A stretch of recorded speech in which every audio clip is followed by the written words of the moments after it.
அங்கேருந்து தான் அழுக்கிறோம். 50 அம்மா 50 வந்துச்சு. 50 வந்துச்சா? ஆமா. சூப்பர் க்ரோத் இல்லை? ஆமா. கட் பண்ணாங்க 50.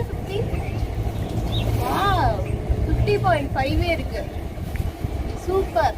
இன்னும் ஒரு 2 இன்ச்சஸ் வளர்ந்துருச்சுன்னா வந்து நம்மளோட பழைய ஹேர் க்ரோத்தை வந்து, அதாவது டொனேஷனுக்கு முன்னாடி இந்த ஹேர் க்ரோத்தை வந்து நாம் ரீச் பண்ணிடுவோம். So super. சரி, உள்ளார போய் நான் மீடியா வந்து பேசுகிறேன். இங்கே வெளியே பயங்கரமாக குளிருது.